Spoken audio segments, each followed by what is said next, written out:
আসসালামু আলাইকুম। সকলকে আমন্ত্রণ আনন্দ টিভি রাতের সংবাদে। আপনাদের সঙ্গে আছে আমি সুমাইয়া আজাদ। দেশের সার্বভৌমত্ব রক্ষায় সেনাবাহিনীকে আধুনিকায়নের সাথে প্রশিক্ষিত বাহিনী হিসেবে গড়ে তোলার প্রতি গুরুত্ব আরোপ করলেন সেনাপ্রধান জেনারেল আজিজ আহমেদ। বুধবার বেলা 11টায় সাভার সেনানিবাসে বাংলাদেশ সেনাবাহিনীর ফায়ারিং প্রতিযোগিতার সমাপনী এবং পুরস্কার বিতরণী অনুষ্ঠানে প্রধান অতিথির বক্তব্যে তিনি এই গুরুত্ব আরোপ করেন। প্রতিযোগিতায় 7ম পদাতিক ডিভিশন দল চ্যাম্পিয়ন ও 24 পদাতিক ডিভিশন রানার আপ হওয়ার গৌরব অর্জন করে। 13 জন নারী সেনা 200 সেনা সদস্য অংশ নেন এতে।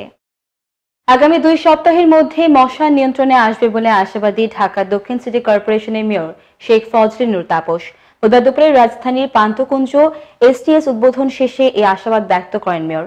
এ সময় মেয়র বলেন, বছরব্যাপী সমন্বিত মশক নিধন কর্মসূচি শুরু করেছে সিটি কর্পোরেশন। বুধবার দুপুরে মুন্সিগঞ্জে রঘুরামপুর ও নাটেশ্বরে বৌদ্ধ ধর্মাবলম্বীদের প্রাচীন সভ্যতার প্রত্নতাত্ত্বিক খনন কার্যক্রম পরিদর্শন করেন সংস্কৃতি প্রতিমন্ত্রী কে.এম. খালিদ। এ সময় বিক্রমপুরী বৌদ্ধবিহার প্রত্নস্থান জাদুঘরের উদ্বোধন করেন তিনি।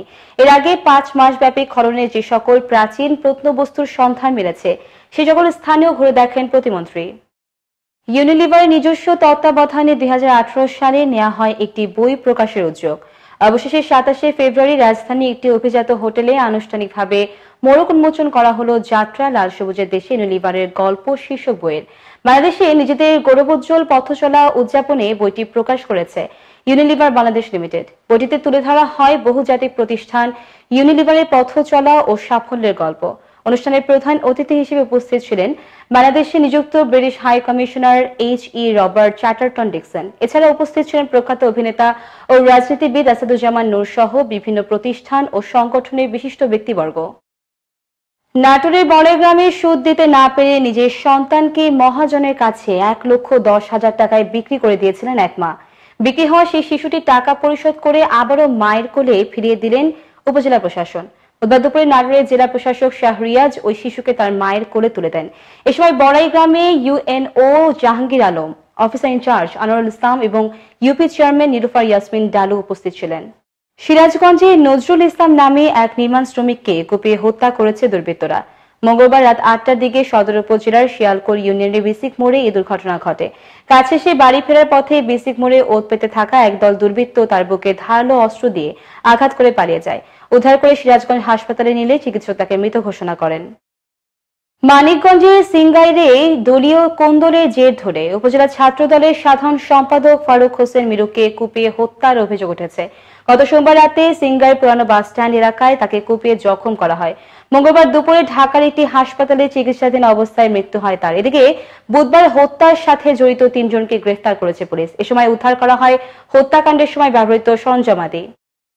নারায়ণগঞ্জের পতুলায় ভয়াবহ অগ্নিকাণ্ডে পুড়ে গেছে 25টি কাপড়ের দোকান। এতে প্রায় কোটি টাকার ক্ষয়ক্ষতি হয়েছে বলে দাবি করেছেন ক্ষতিগ্রস্ত দোকান মালিকরা। বুধবার সকালে ফতুল্লার লঞ্চঘাটের বিপরীত পাশের একটি মার্কেটে অগ্নিকাণ্ডের ঘটনা ঘটে। তবে অগ্নিকাণ্ডের নির্দিষ্ট কোনো কারণ জানতে পারেনি কেউ। ফরিদপুর সড়ক বিভাগের জমিতে গড়ে ওঠা অবৈধ স্থাপনা উচ্ছেদ করেছে ফরিদপুর সড়ক বিভাগ। বুধবার দুপুরে শহরের পশ্চিম খাবাসপুর এলাকায় ঢাকা বরিশাল মহাসড়কের পাশে এ সকল অবৈধ স্থাপনা উচ্ছেদ করা হয়। উচ্ছেদ অভিযান নেতৃত্ব দেন ফরিদপুর জেলা প্রশাসক কার্যালয়ের সহকারী কমিশনার দবির উদ্দিন। অভিযানে বিপুল সংখ্যক আইন শৃঙ্খলা বাহিনীর সদস্যগণ উপস্থিত ছিলেন। চাঁপাইনবাবগঞ্জে জমিজমা সংক্রান্ত বিরোধের জেরে 2 পক্ষের সংঘর্ষে নিহত হলেন একজন। সদর উপজেলার হরিপুর এলাকায় এই ঘটনা ঘটে। পৌর এলাকার হরিপুর গ্রামের মুজিবরের সাথে প্রায় 5-6 মাস ধরেই একই এলাকার মোশাররফের জমিজমা নিয়ে বিরোধ চলছিল। বুধবার সকালে মোশাররফ পক্ষের কয়েকজন মাটি কাটতে গেলে মুজিবর এতে বাধা দিলে সংঘর্ষ হয়। সংঘর্ষে বাধা প্রদানকারী মুজিবরের মৃত্যু হয়। নোয়াখালীতে জেলা সাংবাদিকদের উদ্যোগে সাংবাদিক বুরহান উদ্দিন মুজাক্কির নিহতের ঘটনায় জড়িতদের দ্রুত গ্রেফতার ও দৃষ্টান্তমূলক শাস্তির দাবিতে কালো পতাকার বিক্ষোভ মিছিল করেছে জেলা ও উপজেলার বিভিন্ন সংবাদকর্মীরা। বেলা 11টায় নোয়াখালী জেলা প্রেস ক্লাবের সামনে থেকে কালো পতাকার বিক্ষোভ মিছিল শুরু হয়ে জেলার গুরুত্বপূর্ণ প্রধান সড়ক প্রদক্ষিণ শেষে প্রেস ক্লাবে মিলিত হয়। উদ্বোধনের পর থেকেই দর্শনার্থীদের নজর কেড়েছে ময়মনসিংহের সীমান্তবর্তী হালুয়াঘাট উপজেলার গাবড়াখালী গারো পাহাড় পর্যটন কেন্দ্র। প্রতিদিনই দেখতে আসছেন অনেক দর্শনার্থী।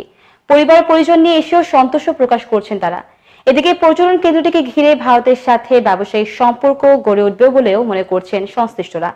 ময়মনসিংহ থেকে আলমগীর খান উজ্জ্বলের তথ্য ভিডিওচিত্রে দেখুন ডেস্ক রিপোর্ট। কর্মময় জীবনে ক্লান্তি লাঘবের পাশাপাশি স্থানীয়দের কর্মসংস্থানের লক্ষ্যে ময়মনসিংহের সীমান্তবর্তী হালুয়াঘাট উপজেলার 12 একর জমি নিয়ে শুরু হল গাবড়াখালী গারো পাহাড় পর্যটন কেন্দ্র। পর্যটন কেন্দ্রটির উদ্বোধন করেন বিভাগীয় কমিশনার কামরুল হাসান। উদ্বোধনের পর থেকেই দর্শনার্থীদের উপচে পড়া ভিড় লক্ষ্য করা যায়। এই পর্যটন কেন্দ্রটি ভ্রমণ পিপাসুদের প্রত্যাশা পূরণ করবে বলে মনে করেন আগত দর্শনার্থীরা। এরকম গারো পাহাড়কে রিলেট করে পর্যটন কেন্দ্র কিন্তু বাংলাদেশে আমার জানা মতে কোথাও নেই। তো এটার একটা ভবিষ্যৎ খুব ভালো। গারো পাহাড়কে নিয়ে যে পর্যটন কেন্দ্রটা জেলা প্রশাসন এবং উপজেলা প্রশাসন দুবাউড়ার হালুয়াঘাটের সহযোগিতায় যে কাজ শুরু হয়েছে সেটা প্রশংসার দাবি রাখে। এই জায়গাটা অনেক সুন্দর, এখানে এসে আমাদের খুব ভালো লাগছে। আমি আমার বন্ধু বান্ধবদেরকে এখানে আবার আসার জন্য আহ্বান জানাবো। গারো পাহাড়ে ফার্স্টে আসলাম, এখানে আসে খুব ভালো লাগতেছে। যারা আসে নাই তারা সবাই আসুক। দর্শনার্থীদের নিরাপত্তার বিষয়টি জোরদার করার জন্য সার্বক্ষণিক সতর্ক অবস্থায় থাকবে পুলিশ, জানালেন এই কর্মকর্তা। টহল টিম এই এলাকাতে ভিজিবল আছে। আমাদের এখানে যে আমরা বিট পুলিশিং এর মাধ্যমে আমাদের যে বিট অফিসাররা এই এলাকায় থাকে তারা সার্বক্ষণিকভাবে এই এলাকায় পর্যটকদের নিরাপত্তা দিয়ে থাকে। পর্যটন কেন্দ্রটির সার্বিক খোঁজ খবর ও তথ্য প্রাপ্তি নিশ্চিত রয়েছে ওয়েবসাইট। ডিজিটাইজেশনের বিষয়ে আমরা একটি শীঘ্রই একটা ওয়েবসাইট, এটার জন্য শুধুমাত্র পর্যটন কেন্দ্রিক আমরা ওয়েবসাইট করছি। এই ওয়েবসাইটে একদম সকল ফ্যাসিলিটিসের তথ্য মানুষ যে কোনো জায়গা থেকে পাবে। এদিকে পর্যটন মন্ত্রণালয়ের সুদৃষ্টি কামনা করছেন স্থানীয় উপজেলা পরিষদ চেয়ারম্যান। পর্যটন মন্ত্রণালয়কে ওনারা যদি এখন একটু ভালো করে জিনিসটিকে ভালো করে লক্ষ্য করেন তাহলে হয়তো এটি আরো সুন্দর করা সম্ভব। এলাকার সাধারণ মানুষের জীবনমান উন্নয়নের লক্ষ্যে সকলকে সংযুক্ত করে পর্যটন কেন্দ্রটি করা হয়েছে বলে জানিয়েছেন জেলা প্রশাসক। শুধু নৃতাত্ত্বিক জনগোষ্ঠী নয়, এই এলাকায় বসবাসরত সকল মানুষের জীবনমানের ক্ষেত্রে একটা পরিবর্তন আসবে। অনেকে চাকুরির সুযোগ তৈরি হবে, কাজের সুযোগ তৈরি হবে। পর্যটন কেন্দ্রটি ঘিরে ভারতের সাথে ব্যবসায়িক সম্পর্ক গড়ে উঠবে বলে মনে করেন বিভাগীয় কমিশনার। এই সৌন্দর্যকে কাজে লাগিয়ে এখানে পর্যটন শিল্পের যে বিকাশ ঘটতে যাচ্ছে এটি অত্যন্ত একটি আশাব্যঞ্জক দিক। আমি বিশ্বাস করি যে আমরা এই ক্ষেত্রে ডেভেলপ করবো ইনশাআল্লাহ। গারো পাহাড়ে অপার সম্ভাবনাময় এই পর্যটন কেন্দ্রটি সকলের সহযোগিতায় ভ্রমণ পিপাসুদের অন্যতম দর্শনীয় স্থান হবে বলে মনে করছেন স্থানীয়রা। দেশের পর্যটন খাতে বিকশিত হোক আরও একটি পর্যটন স্পট, এমনটাই প্রত্যাশা সকলের। মুস্তফা কামাল তোহা, আনন্দ টিভি, ন্যাশনাল ডেস্ক। 4 সাংবাদিক সহ সারা দেশের সকল গণমাধ্যম কর্মীদের বিরুদ্ধে ডিজিটাল নিরাপত্তা আইনে মামলা প্রত্যাহারের দাবিতে নারায়ণগঞ্জে অনুষ্ঠিত হল প্রতিবাদ সভা ও মানববন্ধন সমাবেশ। মঙ্গলবার দুপুরে চারশারা কেন্দ্রীয় শহীদ মিনার প্রাঙ্গণে জেলার সর্বস্তরের সাংবাদিকরা এই সভায় অংশ নেন। নারায়ণগঞ্জ প্রেস ক্লাবের সভাপতি খন্দকার শাহ আলমের সভাপতিত্বে এই মানববন্ধন অনুষ্ঠিত হয়। মাদক মামলায় এক বাস শ্রমিককে মৃত্যুদণ্ড ও 1 লক্ষ টাকা জরিমানা প্রদান করলেন গাইবান্ধা জেলা ও দায়রা জজ আদালত। বুধবার জেলা দায়রা জজ দিলীপ কুমার ভৌমিক এই দণ্ডাদেশ প্রদান করেন। 2018 সালের 4 নভেম্বর গাইবান্ধা থেকে বগুড়ামুখী যাত্রীবাহী একটি গাড়ির সিটের নিচ থেকে 430 গ্রাম হেরোইন উদ্ধার করা হয়। এর দায়ে বাসটির সুপারভাইজার রবি দাসকে গ্রেফতার করে গোয়েন্দা পুলিশ। সাক্ষ্য প্রমাণের ভিত্তিতে অভিযোগ প্রমাণিত হওয়ায় আদালত রবি দাসকে মৃত্যুদণ্ডে দণ্ডিত করেন এবং একই সাথে 1 লাখ টাকা জরিমানা করেন। আসামির বাড়ি বগুড়ার শিবগঞ্জের চণ্ডীহারা গ্রামে। এই ছিল এখনকার মতো। আনন্দ টিভির সর্বশেষ সংবাদ এবং বিনোদন সবার আগে দেখতে ভিজিট করুন www.facebook.com/anandotv পেজে। ধন্যবাদ সকলকে, শুভরাত্রি।